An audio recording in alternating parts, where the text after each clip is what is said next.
no. Oh, yeah! I finished these fights. Give me a hell yeah! Top Rope Nation. Learn to love it. It's the best thing going today.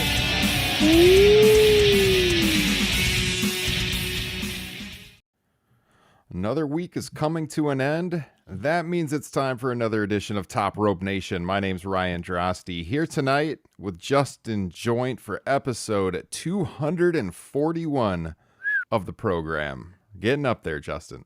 I think we were in the teens when you joined the show back in January of 2017. It's been a long run. It's getting better with age, just like fine wine. Just like you, Justin Joint. How are you doing tonight? Not too bad. A little shook with all the technical problems we had before the show started, and Kyle's not even on the pod. I don't know what the hell's going on. Usually it's Kyle hollering and screaming in the background because something's wrong on his end. But we had a few technical difficulties. We're on about 8 minutes late, so sorry if you've been waiting, but we're ready to go now. And yeah, Kyle's not with us this week. This is getting to be the busy time of the year for Kyle. March Madness is about to start. His real world job, sports handicapping. So we're giving him the week off. And you did hear from him last night a little bit. If you were on our stream, our AEW Dynamite watch along over on the Playback app. If you haven't been joining us, join the Facebook group. Link in the description. Was a lot of fun. Had a great group with us last night, including Frank Pettiani from Pro Wrestling Torch, who called into the show from 30,000 feet in the air, not piloting the plane, in the cabin. But that was pretty crazy. So, I mean, it's a lot of fun. We talk about this every week. If you're not joining us for those watch-alongs for AEW, check it out. Patrons, by the way, they get a video recording of it that they can watch on demand now after the fact. Put that up last night as well. So just another incentive to join Patreon. But, hey, Justin, it's been an interesting week in the world of pro wrestling.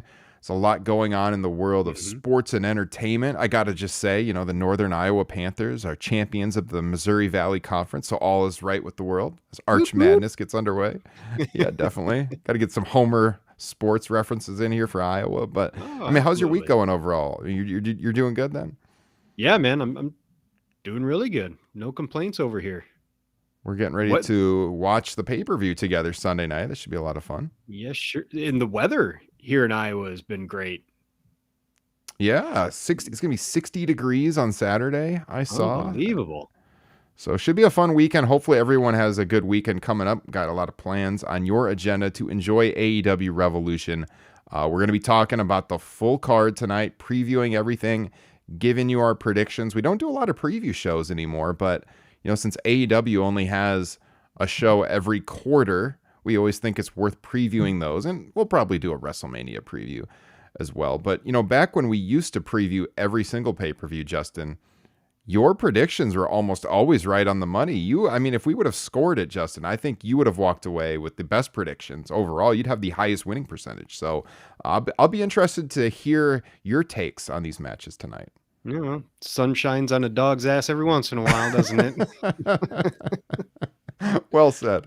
Well said. Guys, if you've never listened to Top Rope Nation before, welcome. We appreciate your support. Hit subscribe. Leave us a 5-star rating. Leave us a written review on Apple Podcasts. If you leave us a written review, we'll read it on the air. Leave your Instagram or Twitter username. We'll send you a free sticker in the mail. I mentioned Patreon a second ago.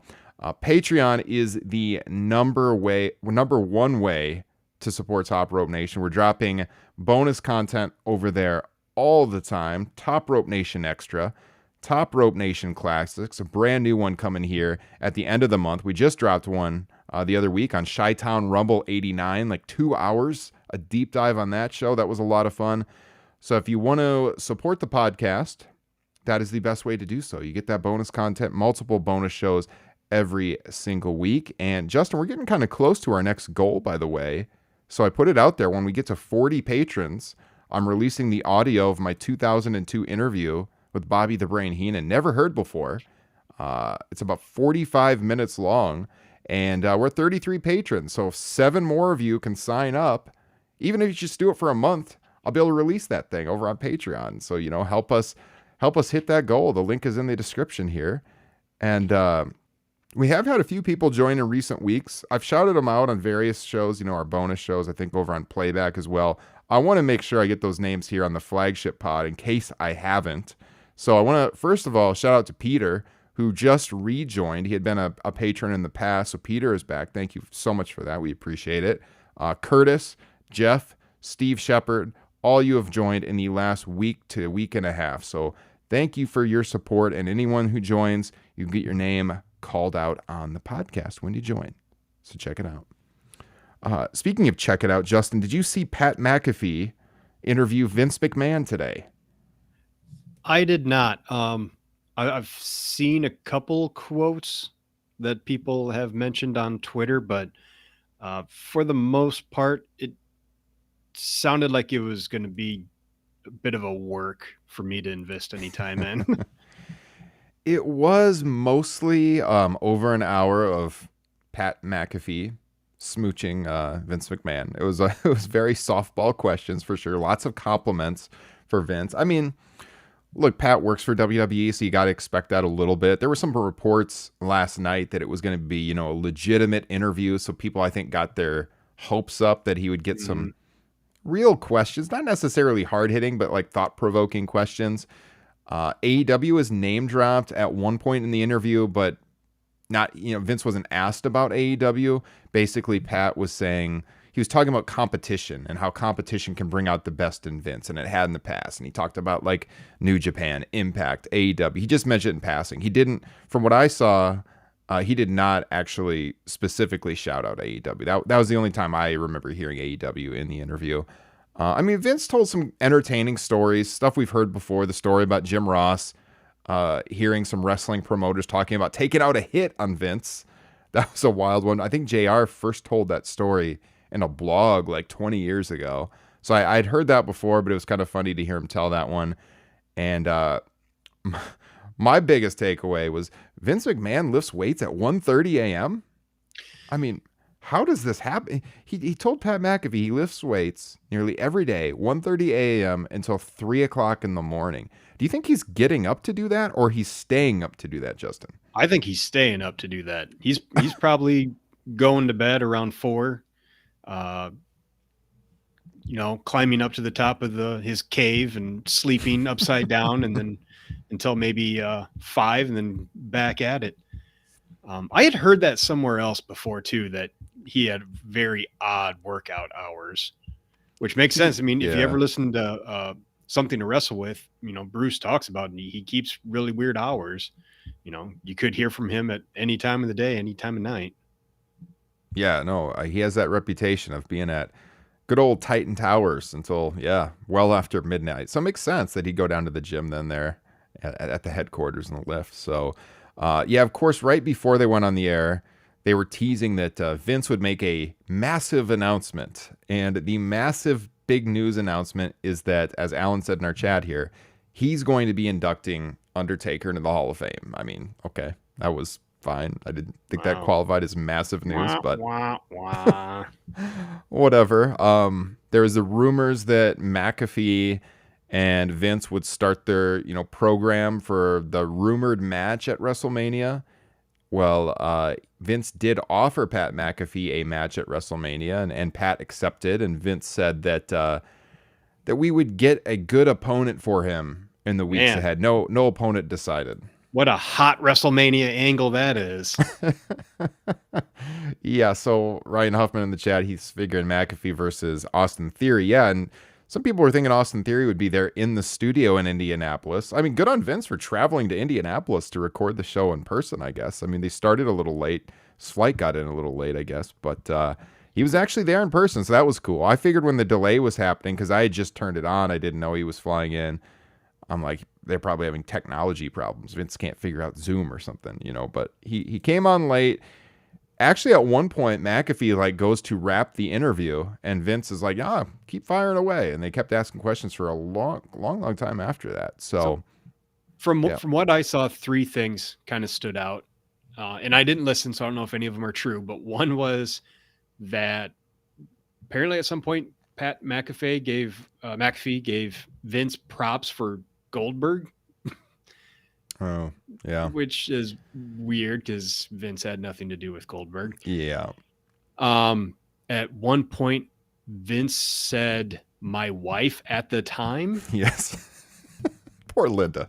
which I mean, it's been rumored for quite a while that they are no longer together. So not all that shocking, but that kind of seemed like a little bit of a slip there from old Vince. Yes. And Yeah, then the it other, was. Yeah, go ahead. well, and then the final thing was that some people were complimenting how well he came off just as a human being, which if you're getting complicated or, complimented for sounding like a human being, I kind of says a lot about all the other times. My God, Vince, he sounds human. He's not a Muppet after all. Yeah. No, it was, I mean, he sounded like fairly relatable. Like they talked about his upbringing and stuff and how he lived in a trailer and all this and became a billionaire. I mean, again, it was like McAfee kissing his ass mostly for most of the interview. I don't know. Like he brought up the territorial thing and how Vince took it national, and they talked about the name change with WWF and stuff. And Vince was like, "Oh, I had no idea the Panda even existed," which is like complete bullshit. He knew that WWF existed. They made the agreement with them back in the early 90s that they violated, which is why they had to change names. So I don't think, and I'm not faulting him for it, but I don't think Pat McAfee really knows a whole lot about the history of professional wrestling. Like when I listen to the interview, it doesn't come off like he knows the history that well, but that's him. So yeah, there was a couple cringeworthy spots. Like he talked about Saudi Arabia, and he says to Vince, he's like, "Oh, basically implying, do you think there's been any major changes made in Saudi Arabia due to WWE involvement?" And then he said something along the lines of, "Did you hear that they're big, like the Saudi government are big wrestling fans? Is that why you met with them?" And it's like, dude, why do you think he met with them? It's all about the money. Right? So come on, man. No, that's not why he met with them. But they mentioned Vince coming back from death. He mentioned the limo exploding and the fact that Vince was the next week back on television. Luckily, they didn't go in depth as to why that was. Sounded like Vince dodged that one pretty quickly. Yeah, summer of 2007, guys. Google it if you don't know what we're talking about. Had to ditch that angle pretty fast. So yeah, it was, I don't know. It was like an okay watch. Nothing earth-shattering or whatever. Vince doesn't do a lot of interviews anymore, so that made it significant for sure. What was significant, Justin, and we reacted in real time to it last night on playback. We all saw it live together, was Tony Khan at the beginning of AEW Dynamite announcing that he, and solely he, it's in his name, is acquiring or has acquired the rights to Ring of Honor Wrestling. Tony Khan has bought ROH. And I mean, your initial, because most people weren't on playback watching live with us, so they don't know our thoughts. What was your initial reaction to that, and how are you feeling about it 24 hours later? I guess two main things is, number one, it's good for, hopefully a streaming service down the line to get that giant back catalog of Ring of Honor, especially, the event that kind of set, everything in motion, which was All In. So they got that, which I think is really important. I was kind of hoping it was going to be news about HBO Max being their streaming service, but who knows, maybe we'll get that down the line.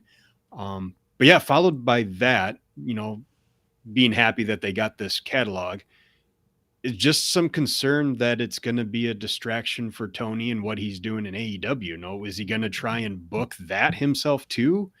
That'd be stretching himself pretty thin, when I think a lot of people probably think that already with, Elevation and Dark. It's going to be interesting how they use it. I think I mentioned it on the watch along that I could see it being kind of a developmental, they could almost use it as another territory where, instead of like Miro just being off TV these past 2-3 months, you send them to the other territory and Ring of Honor and let them kick some butt there. Yeah. What about you?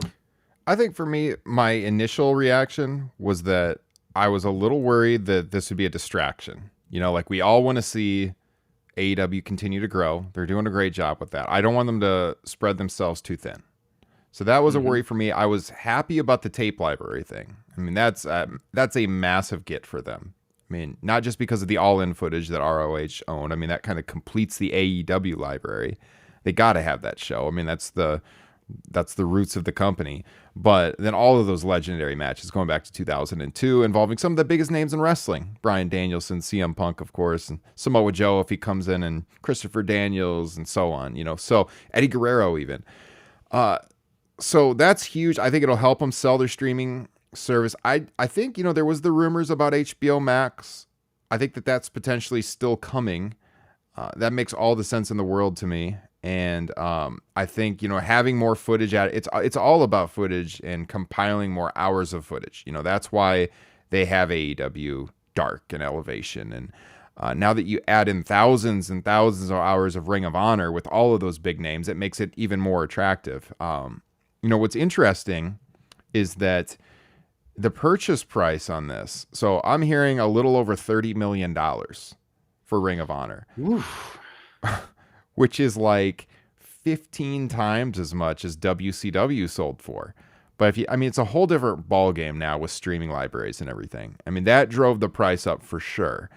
I know that there was talks about selling ROH a couple years ago for $30 million, which would be like a 50% stake in the company at the time. So that would have been even higher. But at that point, they had a lot of talent under contract. So that would factor into the price. Right now, they basically have nobody under contract. When they ceased operations in November, they had a few people under contract until March 1st, but now that has lapsed. So they're going to have to sign some people. It sounds like they're going to use it as a developmental territory for AEW. AEW will float down there once in a while.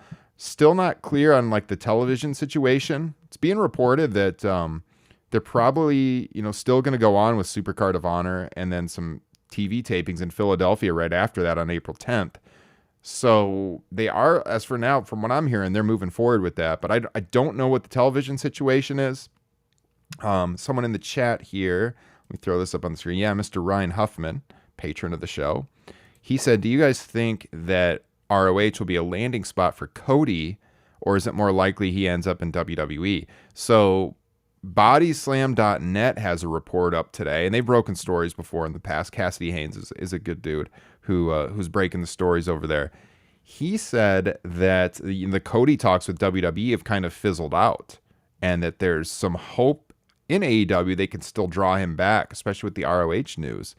And so, I don't think it's completely out of the question that Cody could get involved with this project and maybe get his hands on running it. Who knows? I'm not saying that's a certainty, but it could be enticing for him to come back. They're not working people. The situation with Cody Rhodes and AEW and the falling apart there and not being able to come to a new deal, that was all legitimate. And WWE has interest, but they haven't been able to work out an agreement. And so now some people backstage at AEW are thinking they might still be able to draw Cody back. So it's not out of the question, Ryan, for your comment in the chat. It could definitely happen.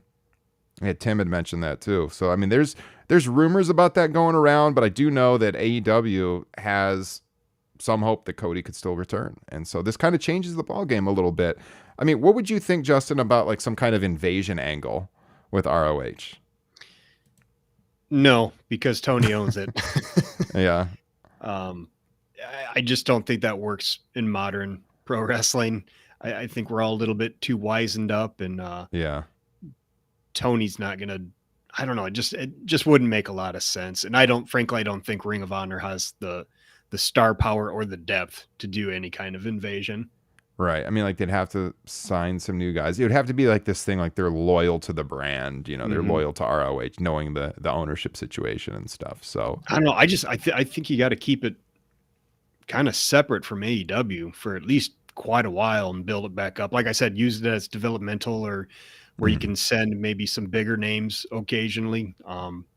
Like I said earlier, use it like a territory.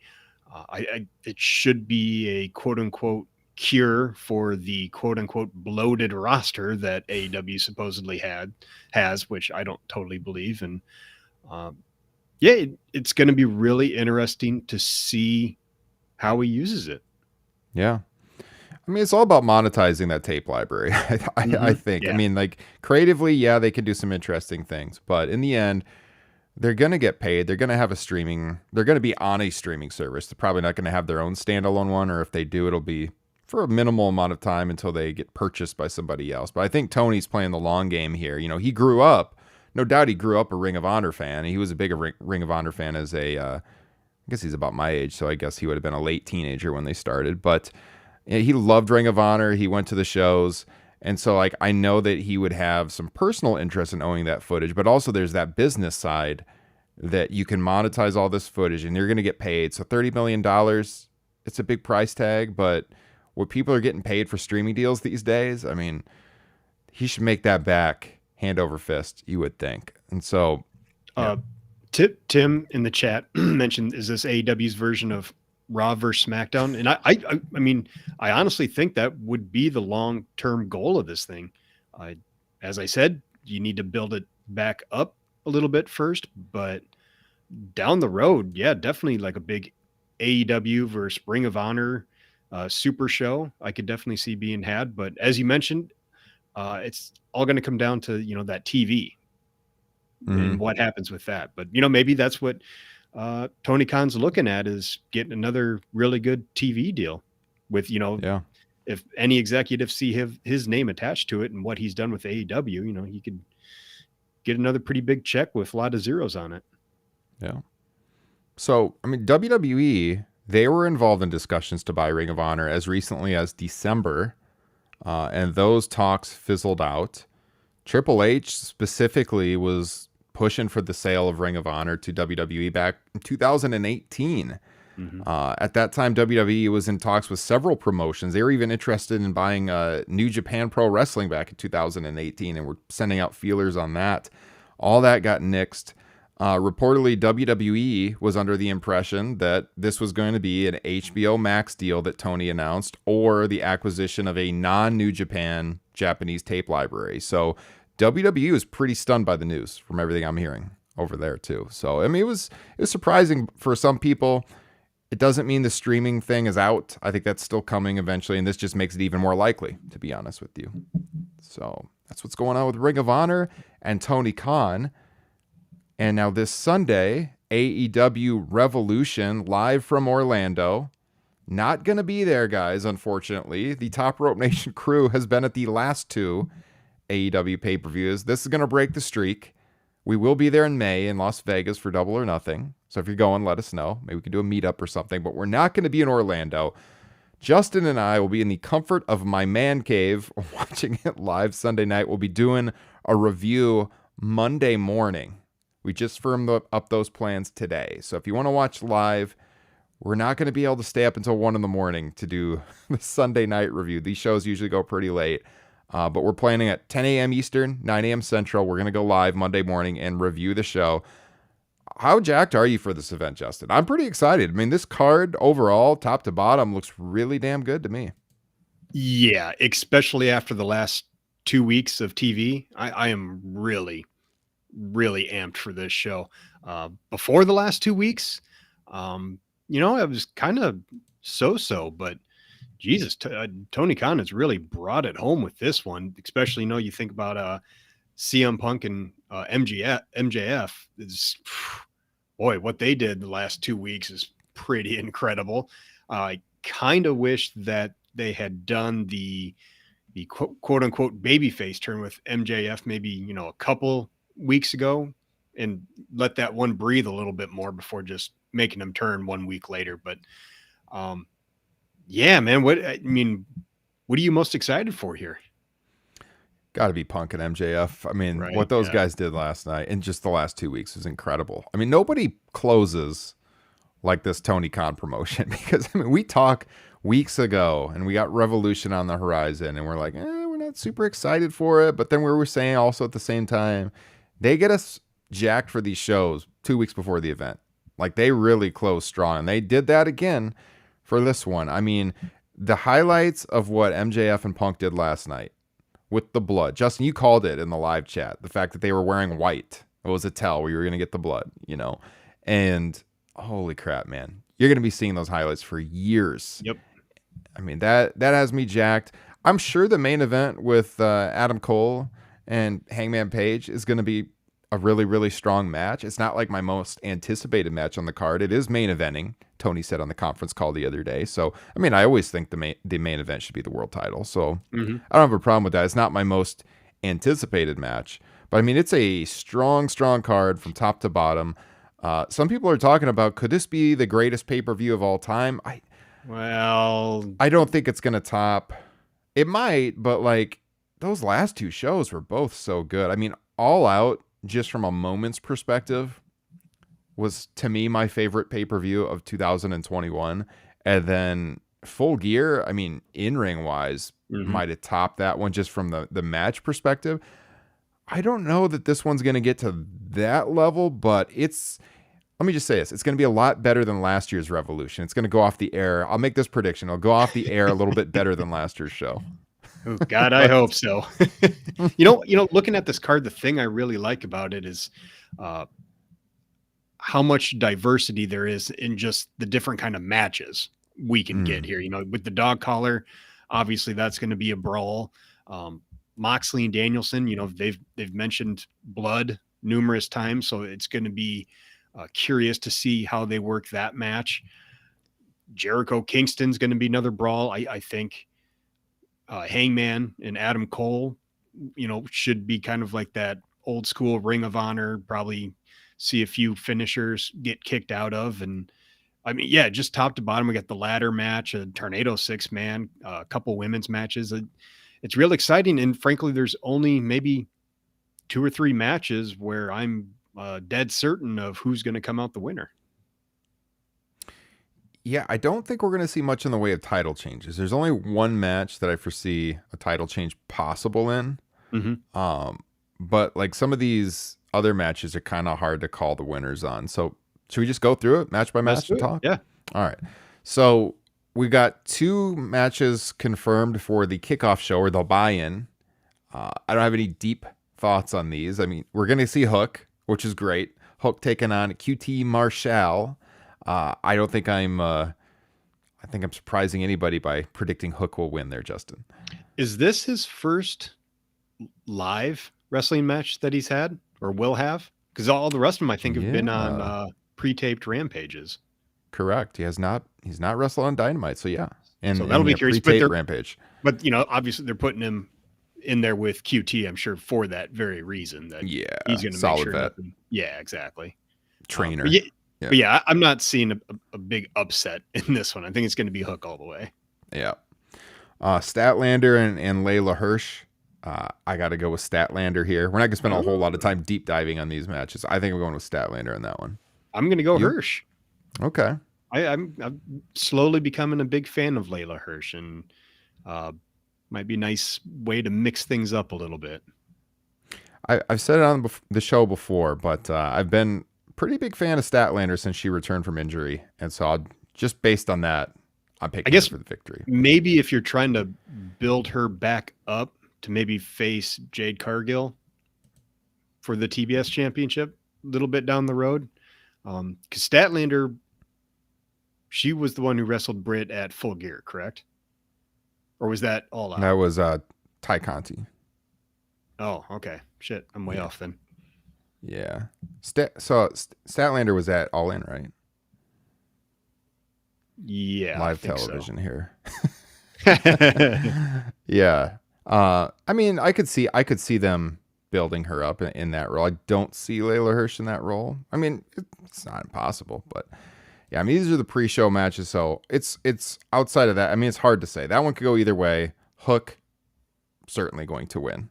It was Statlander versus Britt at All Out. Yeah, All Out. Yeah. Okay. Yeah. Yeah, because we got Ty Conti in a title match 2 pay-per-views in a row here. You know, she had that really cool entrance at Full Gear, and that was a great spot for her, which, you know, she came up short, but they're building her up. Like, she is going to have a championship at some point, I think, no doubt about it. It's not going to happen here. She's not going to beat Jade Cargill. I think that'd be a huge mistake to beat Jade while she has, you know, the undefeated streak going. That's got to be a big moment that you build up to. So she's not. That's why I was a little surprised that they put Conti in this role, because she just had the pay-per-view match, you know, 3 months ago, I guess, but their last pay-per-view, and came up short. And she is a name that they're building up, so she's going to come up short again, a different women's title. But still, I mean, it's no chance she wins here. No, I agree with you. I think her being in this match is just comes down to a lack of other options, because they're star power. Yeah. Yeah. They're women's division just isn't very deep right now until hopefully they bring in some more signings, and Conte will be okay.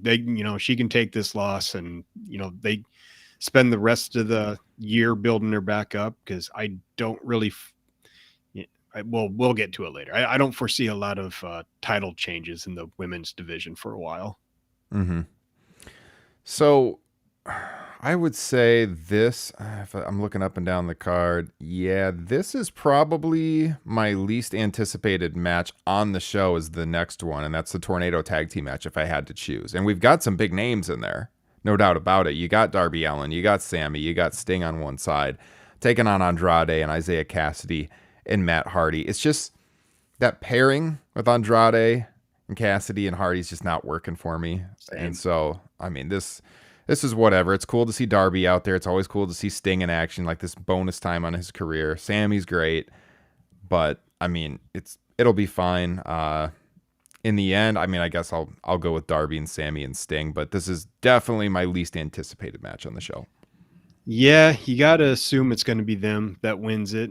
You could make an argument that Andrade could probably use a big win more than those guys, and you could maybe play into maybe some tension between Darby and Sammy, since they've been kind of fighting over the TNT championship. But at the time we're recording this, they're still going to have a triple threat on Rampage for the TNT title. So, both Darby and Sammy are in that. Sammy, obviously.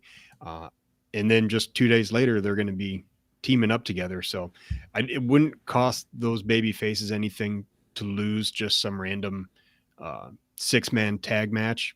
But at the same time, it's just, I don't think you do that with Sting yet. You don't have a team with Sting on it lose. Right. Yeah. All right. So now we're getting into the real meat and potatoes of this show, Justin. Oh boy. 3-way tag team match for the AEW tag team titles. So you got the Jurassic Express, Jungle Boy and Luchasaurus, defending against Red Dragon, Fish and O'Reilly, and the Bucks, the Jacksons. I don't see a title change here. I see no reason to take the titles off of Jurassic Express. They're really pushing Jungle Boy as one of the up-and-coming stars of this promotion.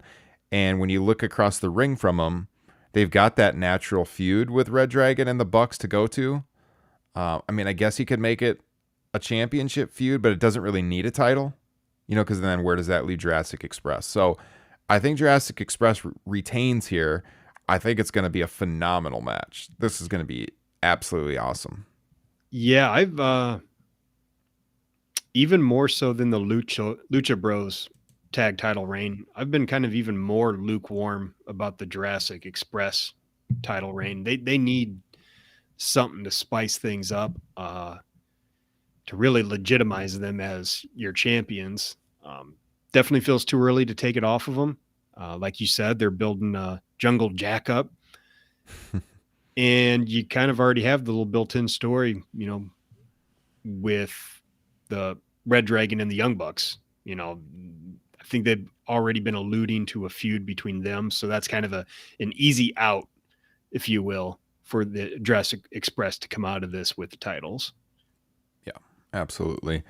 And plus, like when they do eventually drop the titles, and we've been talking about this a lot during the Dynamite watch-alongs, but I'd love to see the Acclaim be the ones to take them from them.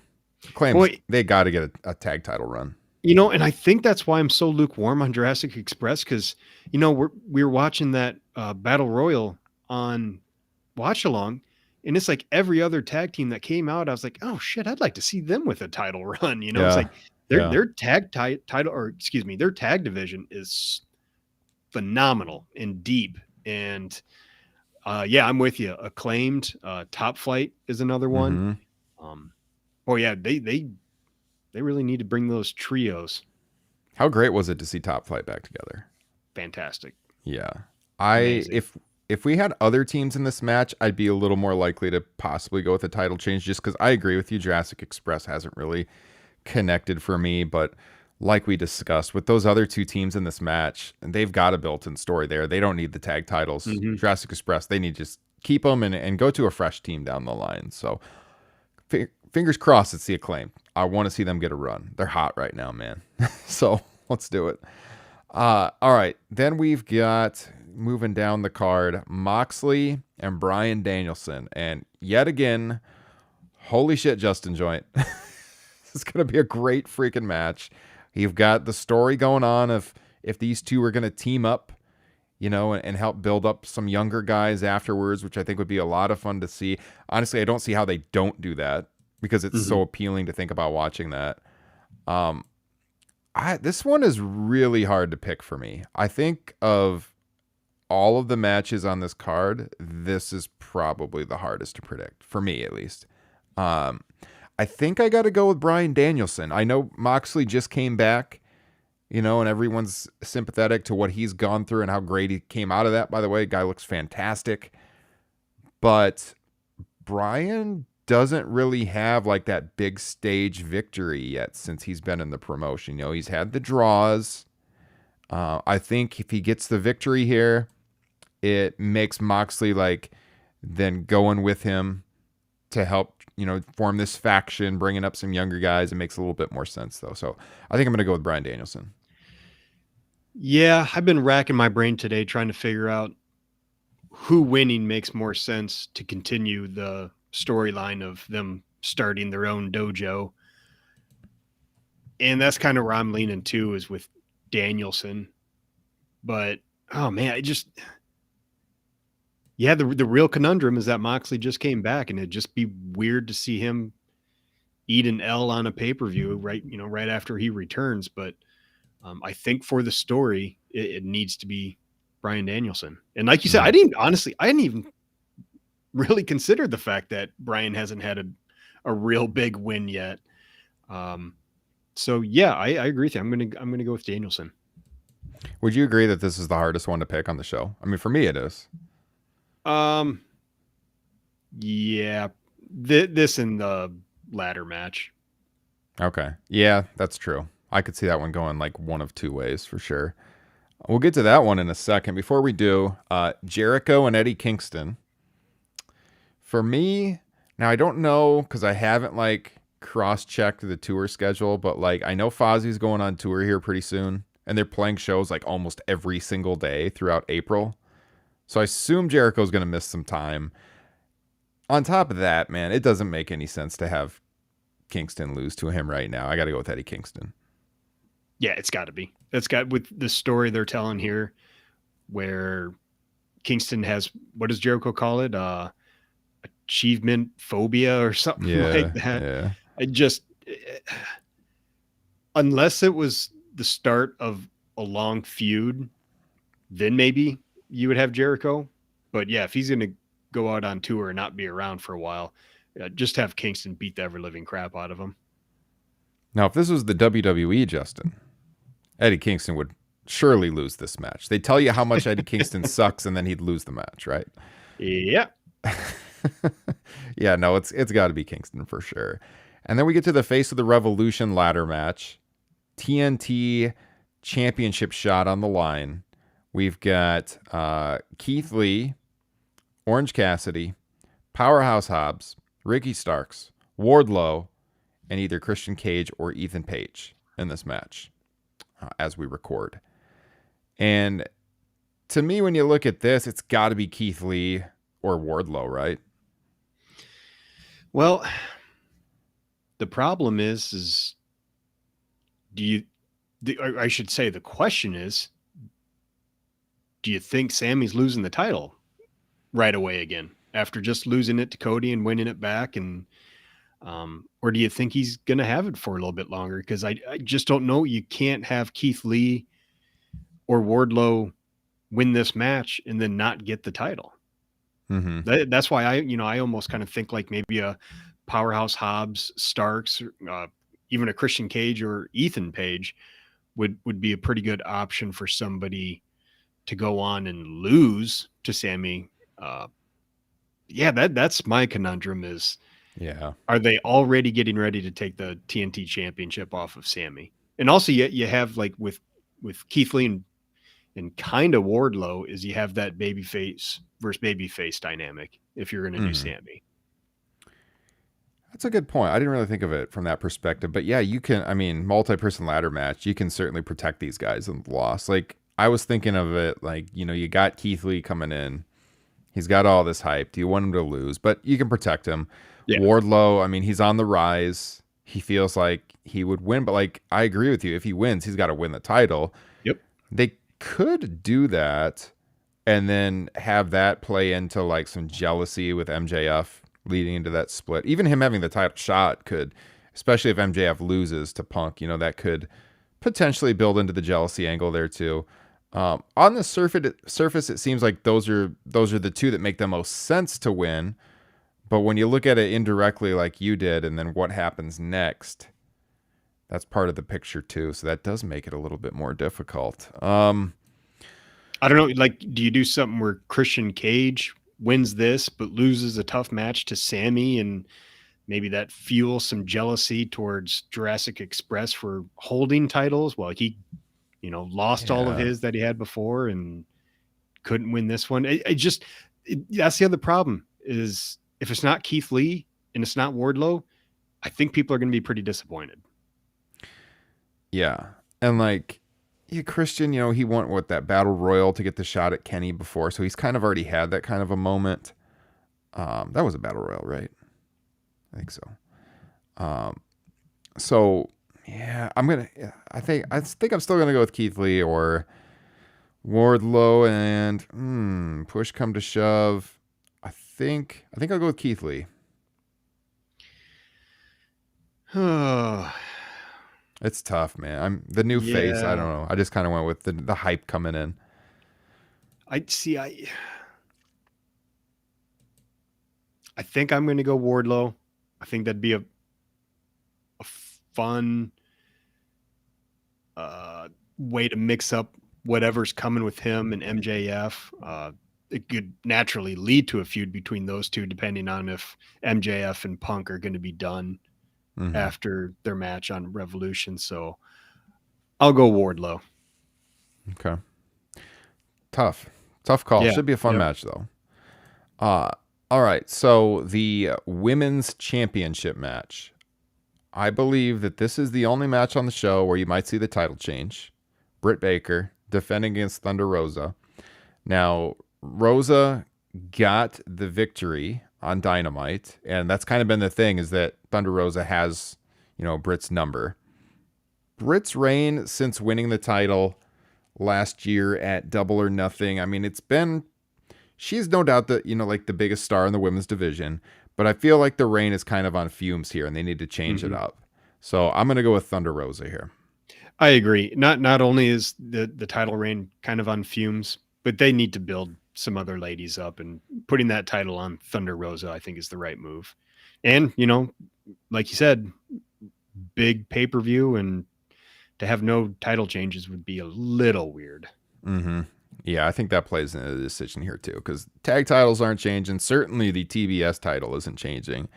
The world title ain't changing, I don't think. So this to me is the spot right here. And I mean, if the past is any indication, they should have a really good match. Mm-hmm.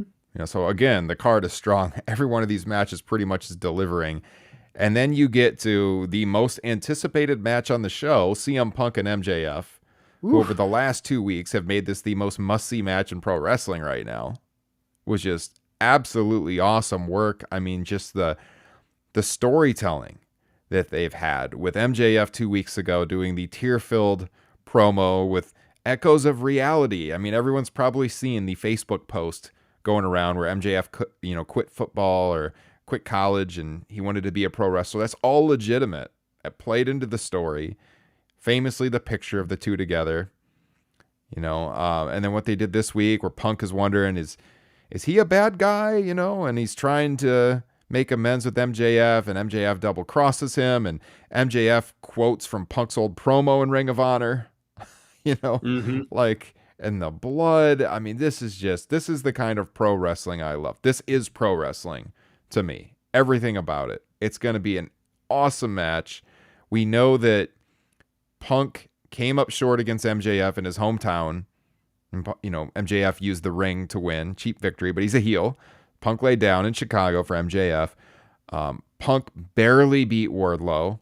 They did the old Survivor Series 95 finish, with the small package roll-up. So for me, I think Punk gets the victory here. He was left in his own blood on Monday night. I mean, just a puddle of blood all over his face. And the way that this is built up, I think he's going to get the victory because he's come up short in those other two matches that I referenced. And I wouldn't be surprised if they do a third match on television at some point after this to pop a rating to kind of move the series to one direction, the tiebreaker. What do you think, Justin? I think you nailed it. I agree with you. If I'm choosing, I think I'm going Punk. The only counter argument would be as if after Revolution, if the next step, if Double or Nothing would be Hangman Page versus MJF for the title, which, even if he does lose to Punk here, they could still get there. But he'd be looking a lot stronger with a win over Punk here, going to the next pay-per-view to become your next AEW champion. But I do think it is Punk here. And then you do, I don't know what else these two could do for a third. I'm excited though. We'll have to wait and see. That could be the number one contenders match. I mean, that's how they could build it up. Because perfect. I mean, these two seem like the most clear-cut next challengers for the world title to me. And it's got to be one of them. Either one makes sense. If Punk wins here, they can have that third match be for the number one contendership. They're a big shot at Double or Nothing. You could go either way with that. That would be very hard to predict for me. And yeah, I think that's how they'll play it actually. So yeah, we'll see. But I mean, I'm really, really looking forward to this.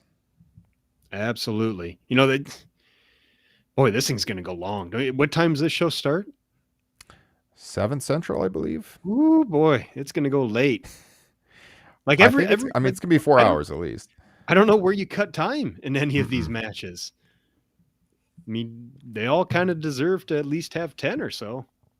This is why we are doing our review Monday morning, folks.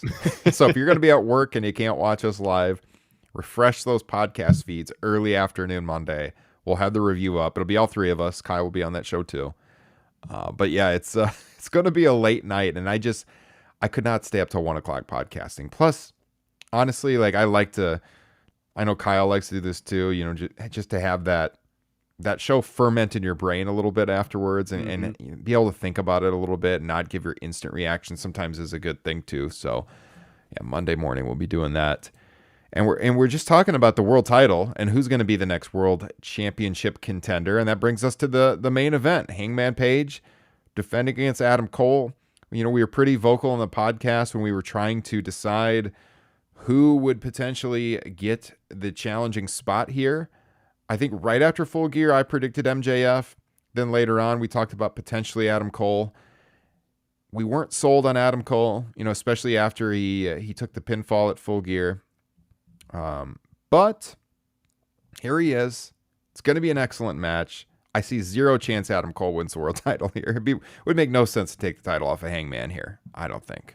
Justin. Yeah, it doesn't really feel like Adam Cole has the kind of steam behind him where you'd want to switch the titles right now. I think you use this to keep building Hangman Page. I know a lot of people feel like his reign has been a little lackluster. I would disagree. I think he's already had a bunch of classics. The storytelling might be a little lackluster, and I don't remember if it was on the pod. I know we've talked about it on the watch along, but a lot of people don't think he really feels like a world champ.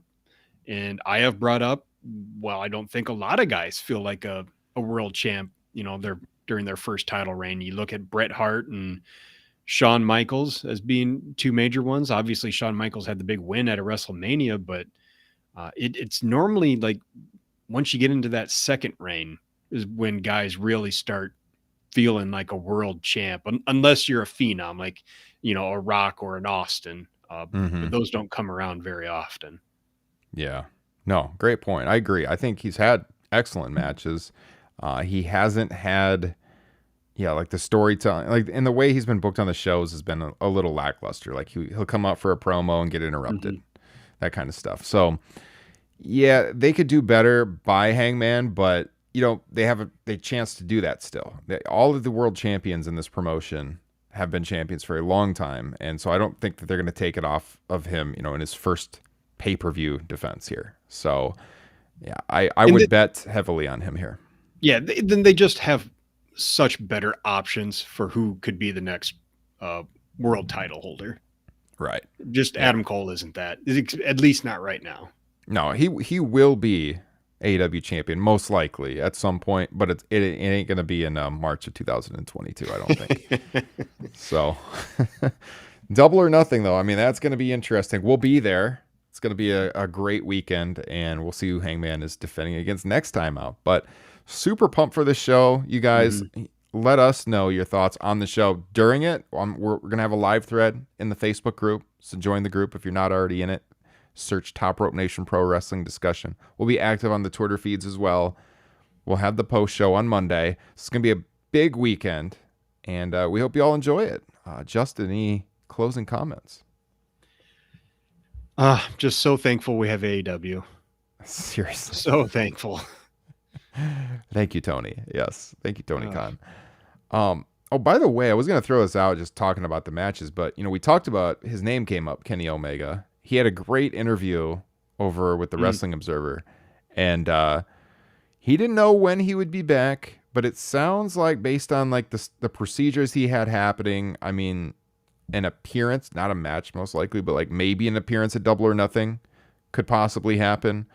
But the way he talked in the interview, like he has these procedures that need to get done, and then it would be like 8 to 12 weeks or something after that point. So by summer, we could be getting close, if he was able to get the procedures done, but we don't know. So potentially we'll see him on the next pay-per-view, maybe in a run-in capacity. Definitely miss seeing Kenny Omega, though, man. I hope that guy gets better because, I want to see him in the summer. Speaking of run-ins, do we have any surprise appearances at Revolution? Or is this card pretty well stacked that you don't really need to? I just don't see anywhere. It could happen, but I just don't see anywhere. I don't see anywhere on the card where it makes sense. Nothing big anyways. What do you think? Obviously, I'm going to have my hopes for a Cesaro appearance at some point in AEW. That was like one of the main guys I've wanted to see with them. But it just doesn't make sense looking at this card. This thing is just so stacked. And as we already said, every match basically deserves a decent amount of time. So you don't really want to get lost in the shuffle of a pay-per-view if you're not a super name like Adam Cole or Bryan Danielson debuting at All Out. Yeah, I agree. Never know though. I mean, that's always there on these AEW shows. They always surprise you. Something big happens. So I'm sure no matter what, it's gonna be a big night. People are gonna be on a high afterwards, and that's what I love about these pay-per-views. They're well worth the $50 to me. No problem shelling that out every 3 months or so. By the way, sorry. The other thing that makes Hangman's win a lock, isn't this his first pay-per-view title defense? Yep. He doesn't lose that. Come on. No. Not likely. Not very likely.